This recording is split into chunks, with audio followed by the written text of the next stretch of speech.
Good morning, everyone, and welcome to the second session of the Michael Green Alternative Dispute Resolution 3 series of collaborative, facilitative seminars. My name is Georgina Grigoriou. I am a barrister on Michael Green's list, and I am also an accredited mediator.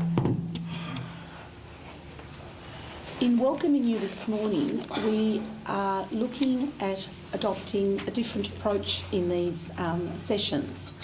We are interested to hear your views, experiences and war stories, if necessary, on the second topic, which is mediating and mediations and mediating for best results. As part of this new facilitative, collaborative, participatory method, please help yourselves to tea and coffee and breakfast at any stage. And we are looking for your views and opinions, and questions will be put to a number of you during the course of the morning. Now, the big emphasis in these sessions is alternative dispute resolution. And the first session looked at the different types of ADJR methods that we have. That was held 2 weeks ago. Paul Santamaria SC chaired it, and that was a very good session. And if any of you haven't seen the video on Michael Green's website, I commend it to you.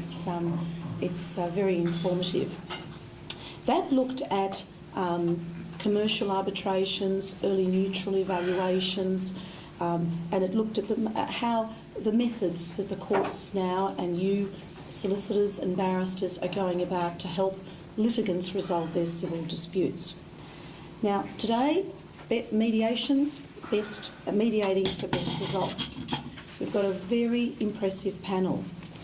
To my left, and I commend Michael Green for inviting solicitors, experienced solicitors, to join this panel, is Gerald Miller. Gerald has been a practitioner for many years. He has extensive telecommunications experience.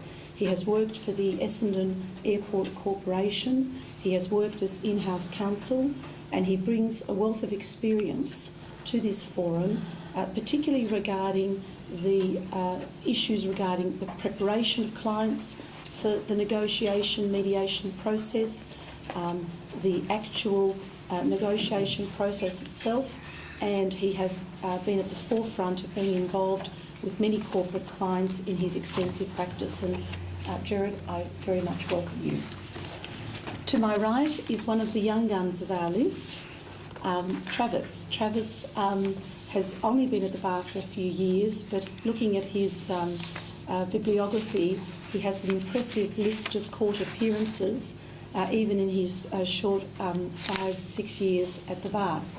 He was recently in the Solomon Lew case, acting for one of the children of Solomon Lew, and he has acted for the Myer Corporation in a number of heavy-hitting litigation cases. He is developing an extensive mediation practice, and recently was involved in a constitutional matter regarding the Adult Parole Board. Young man to watch. And then far to my right is probably one of the stalwarts of Michael Green's list. Russell verified that. Mick O'Brien, as he's affectionately known, has been at the bar for many years, and was, it's fair to say, Mick, one of the leaders in the common law personal injury jurisdiction of our bar, and he is, I think, well known to many of you.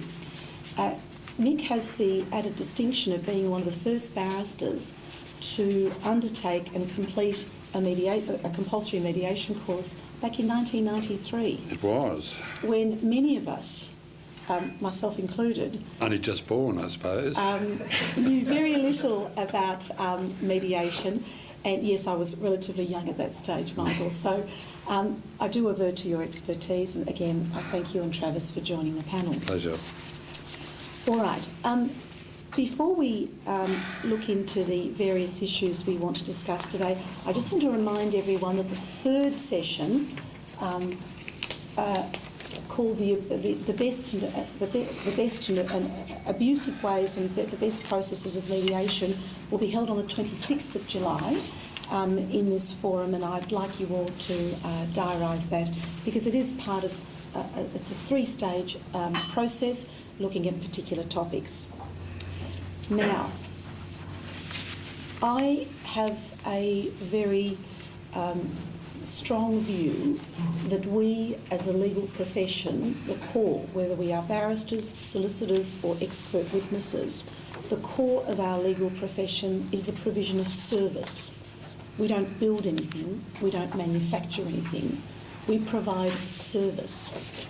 And I am a firm believer that as part of that service we must always communicate with clients, with the mediator and with other individuals in the mediation process in order to obtain the best results. I'm very passionate about communicating and giving people value for money and a service.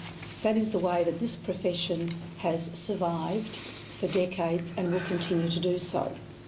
So, seeing the introduction of mediations and the alternative dispute resolution processes, the question I would like to ask Gerald is, taking my premise that service is at the forefront, do you believe mediations should be compulsory? A lot of the comments that I make today are from the perspective of having been a party to a mediation through my corporate role on about 20 occasions. So that's my particular bent. I have been a solicitor in mediations on some occasions, but as I'm not a litigator, not a lot. And I've conducted mediations as mediator on numerous occasions.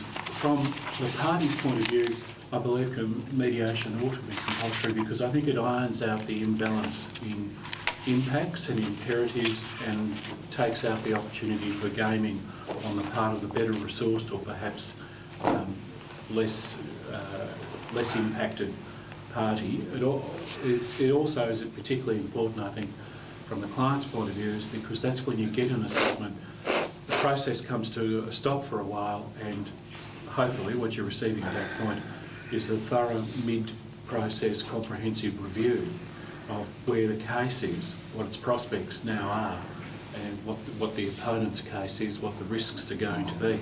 This doesn't happen in the ebb and flow of the preparatory procedures, but it does require that helicopter view, if you like, that time-out type view. There are obviously occasions, exceptions that everybody knows, where it's not appropriate, where the parties for one reason or another aren't yet ready, or there's a lack of capacity, or there's a precedent that needs to be set, etc. But as a party, it's an extremely important point for me to get across where my case is. Is there anyone in the audience, having regard to their experience, that would argue against that point, that there are certain instances or particular civil disputes where mediation is not appropriate? All right. Well, that's a given. We have all become attuned, and it's become part of our professional lexicon that we are all trained in a form or other of alternative dispute resolution, and the Victorian model is very clear. We have gone down more akin to the Melbourne model of mediation. Georgina, can I add, when I mentioned a minute ago an exception where the parties aren't ready, an example not that long ago where sometimes, because I've got a background a long time ago as a psychologist, people send mediations to me which I think are settlement mediations, and they think are transformative type mediations to deal with some other, but they forget to tell me about the underlying problems. And an example where a party's not ready recently was where there was a mindset that could not be changed prior to the mediation, and there was a dynamic within the party with a couple of siblings who were reinforcing each other, and it was like playing squash, but with two balls coming back at you at once. There was ricocheting responses that were into judgment and sentencing of the other party. They were nowhere near ready for the process of looking for the opportunities or for capitalising on the mediation opportunity. And on that aspect, Georgina, about compulsory mediations, if I may, I believe they should be compulsory because if there's a dispute or people are in dispute, it's better that that dispute be resolved than not resolved. That's a fairly obvious statement. But if litigation is on the horizon, whether it's down to the courts or the tribunals, it's a lot more preferable to resolve your dispute before it gets to that stage. Quite apart from the financial aspect of it, it's all the other angst and all the other aggravation that's involved in that. And that in itself is a very good argument as to why a dispute should be resolved. And the alternative is, if you don't have mediations, you can have compulsory conferences, but they don't work nearly as well. If you've got, as opposed to the situation as in a mediation, if you've got someone that's skilled in guiding parties to a resolution, because that is certainly the preferable way to go. And I suppose from my own perspective, the other reason why mediation should be compulsory, because they provide work to mediators. So that's my second reason. Excellent. Michael Trumbull. Michael Trumbull was on as a panel member of the first session chaired by Paul Santamaria.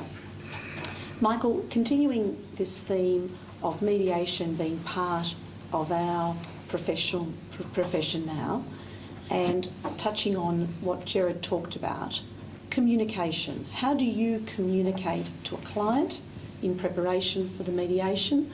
And secondly, what sort of communication steps do you undertake to the mediator to prepare them both to ensure that in the particular mediation you get the best results? Thank you, Georgina. I think the starting point the starting point in most cases I've been involved in is that the client just doesn't want to be there. The client doesn't want to be involved in litigation. They're caught up in this situation. And therefore, what I try to focus on with the client is to understand that equation involving the merits of the case, the cost to be incurred, the time it's going to take, the risks involved, and the likely outcomes, and then try to help the client understand the comparison between the outcome that might be achieved at mediation and the outcome much later when litigation gets to the full result, and in particular the cost.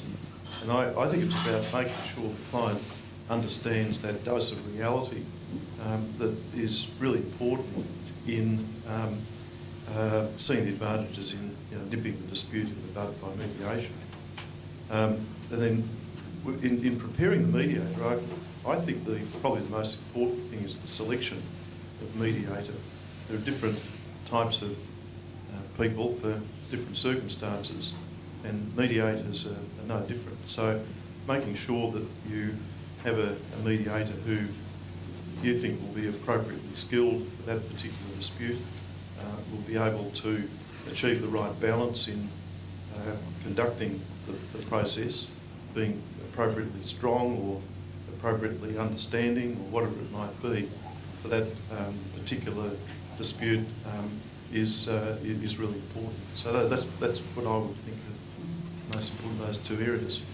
If I can just pick up that point, I think one of the key things in communicating with the mediator, and there's some that I'll pick up the phone and speak to the mediator before we start, just to make sure that they understand all of the issues involved in the case. I think from my perspective, I want the mediator to know two things before we start. The first is to understand how the case works, because if the mediator doesn't understand the legal aspects of the case, then they're not going to be able to persuade the other side that they might need to adjust their position. The second thing I try and get the mediator to understand is the weaknesses in the other side's case, because the mediator can be your best advocate. Once they understand the holes in the other side's case, they'll go in and explain them to them. And it'll be done in front of the client for the other side, so they'll get to hear what's wrong with their case. And the lawyer will have to face that and will have to explain it all to the client.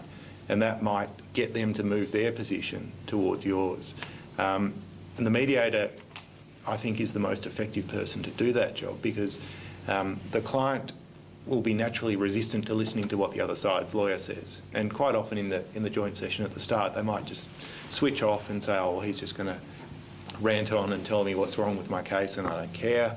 But if the mediator does it throughout the day and does it in front of the other lawyers, then that has to be explained to the client. The client needs to understand it, and they will come to understand it.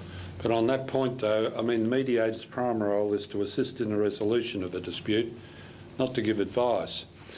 Certainly not to be giving legal advice or forcing, well, not forcing, but even volunteering his opinions on what the various, not just what the law is, but as to what his opinions are. They should be, by and large, kept to himself until such time as you move through the various stages of a mediation. We can come back to that later.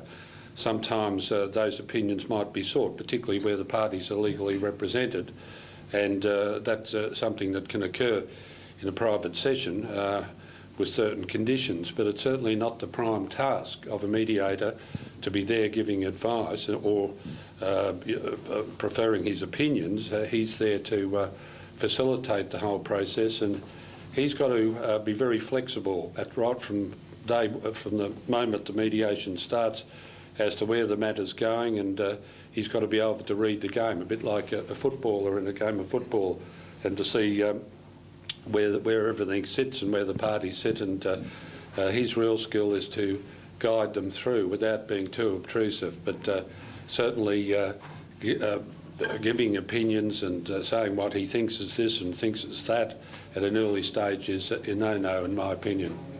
There can be a blend, if I could... blended process, mediate yeah. between your two positions there, Mark. Yeah, sure. But as a party and perhaps as a mediator, what I would like to see is the two lawyers have a private session with the mediator without the clients, and have a realistic discussion between them, so that they're both testing their cases on each other there and then, and going back into the room themselves with there's a changed perception or not. But I think that's often the difficulty, is that there's a reluctance on the part of the lawyers to have, I'm not disregarding the role of the mediator, not to give advice, but there is a reluctance often on the part of the lawyers to display their case to each other. I follow that. Yeah, and prefer that they did it because I want the mediator as a party to do more than shuttle the barter offers around. I want the mediator to try and drive each room while the other room's contemplating the But that's further down the process. It comes at a later stage in the mediation. Sure. And certainly there's no problem with that blended approach where the parties are represented by competent practitioners. I mean, that's a reasonable thing to do, but that's certainly not the way the process gets underway, and that comes a little bit later, but I might get a chance to speak about that later anyway. I think what the panel is showing is there's a distinction between the different stages of the mediation. You've got the opening session, the general session, where the mediator is giving hopefully a very detailed outline of not just the process, but identifying the legal issues in dispute. An effective mediator would have prepared and prepared well, so when they start the mediation, whether it's a commercial case, a family law dispute, or any other quasi civil commercial case, an effective mediator should be able to identify what the legal issues are and what the factual dispute is. Then I think what this discussion is showing is that during the general session, there has to be identification, if not beforehand, and it's horses for courses, but if not beforehand, of the respective parties' position, and they are different. And then as the mediation proceeds during the course of the day, the mediator and the lawyers, barristers and solicitors, need to be flexible and need to be fluid and use the skills and the impartial, independent manner of the mediator to mould a settlement that will be in the best interests of their respective clients, having regard to the strengths and the weaknesses on the legal points and the factual points of their respective clients' cases. So I think the theme of flexibility and fluidity during the occurrence and the running of the mediation is the theme that's coming across. I was going to ask, just seen Barry Woods here this morning. Good morning, Barry. I know you, Barry, give a lot of thought to the identity of the mediator because you, with your experience, can see the importance of how the actual mediation itself proceeds during the day. Have you had any particular difficulties with mediators that are not proceeding along the ultimate goal of moulding a settlement? And if you have, how have you dealt with them? I think that the one technique that has disappointed me in mediations from time to time is the rather stereotyped approach to mediation. I do mediations in this way. The mediation is going to go along those lines. Not a lot of thought is given by the mediator prior to the mediation, so that the mediator's ability to come to the parties empathetically and try to mould some sort of resolution is sometimes not there. So it's very important to appoint a mediator who does have the appropriate skills to mediate to agreement between the parties. And not all mediators have that skill. So it's, in my view, it's very important to choose a mediator that I feel comfortable with, that will get to that result. It's probably a bit early to throw this in, but I've found on 2 occasions, and these are not corporate mediations, they're mediations and litigation involving individuals, but I've found in 2 a technique that I first encountered with Jamie Wood when he first switched sides and came across came back to Victoria. He at one stage said, "Look, I can't see how this matter's going to be resolved. Both parties are so entrenched. But I do get a sense that if I put them both in a room together, that maybe we'd get a result." And in fact, in that case, it worked very well. The parties who, in fact, were locked in litigation had respect for each other, were able to sit down, this is well into the mediation, and talk through their personal issues. We never knew what they said, but they came to a satisfactory conclusion. And I've had that same technique applied in the last 12 months from the mediator saying, "I think there's mileage in just us getting out of this and putting the parties together." Because so often, I think, as we all know, parties get well into litigation without really understanding their respective positions and their respective strengths and weaknesses, and think that only their case is right and the other's wrong. But when they get together and actually talk about the essence of their complaints, it helps to resolve. Well, I think that's a good point that you've raised. If I could just take that up a little bit.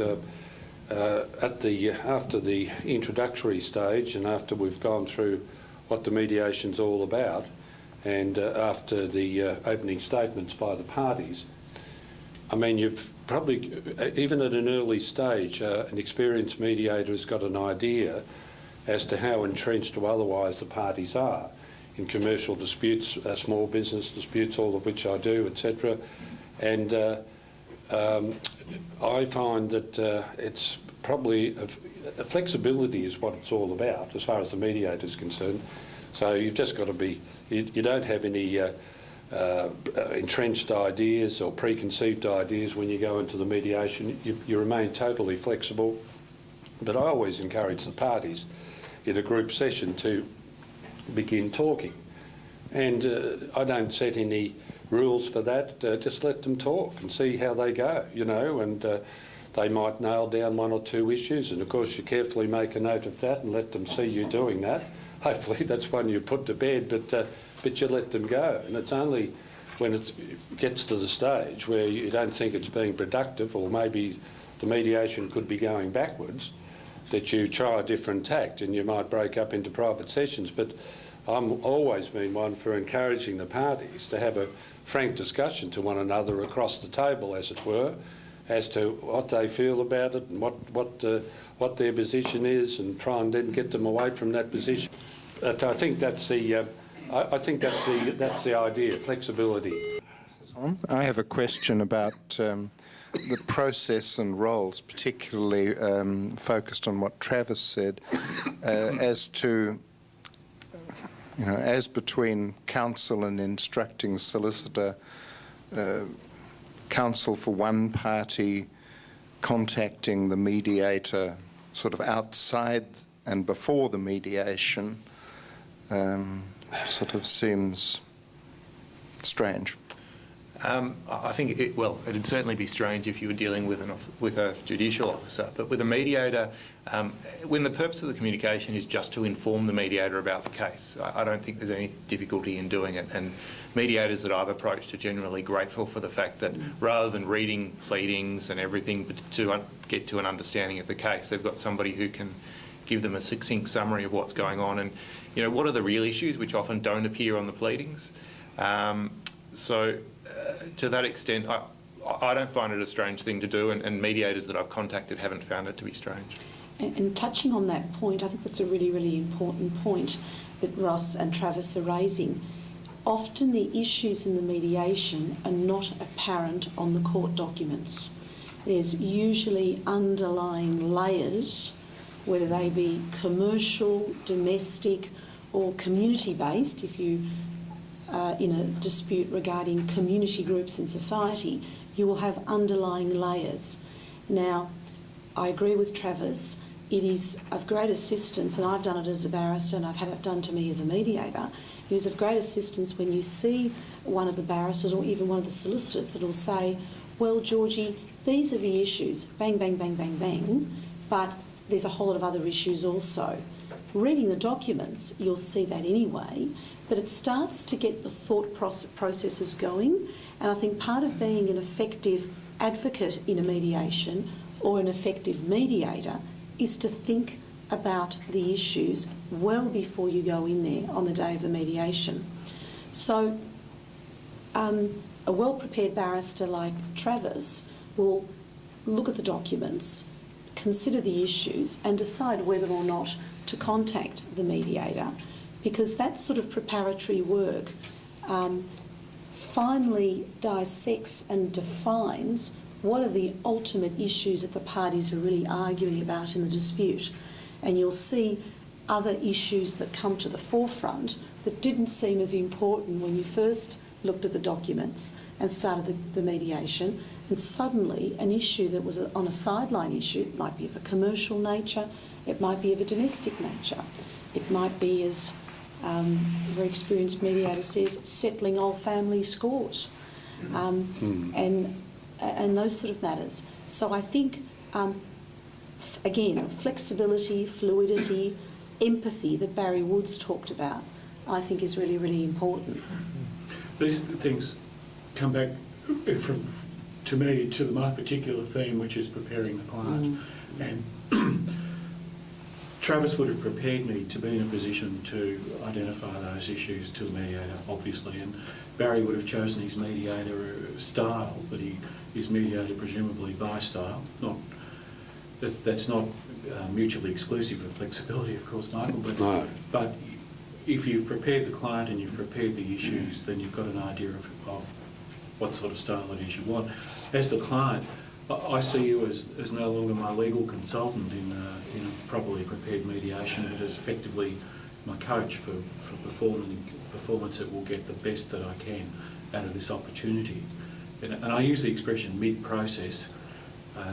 Perhaps it's not mid, but it's certainly a break in the process to weigh, and that's the opportunity for all of us to get across these particular issues, where the differences are legally, where the factual differences are, make me understand where my case is and where their case is as well, and that will bring out some of the other broader options for settlement and considerations underlying it. But could I just also say, I would hope as a mediator that, in fact, the parties would contact me. I'd hope the solicitors would introduce me to the matter individually. But in the past, I used to spend a bit of time with the parties, and I found that that became not as effective as getting the summary from the solicitor, particularly with the interpretation of their own client.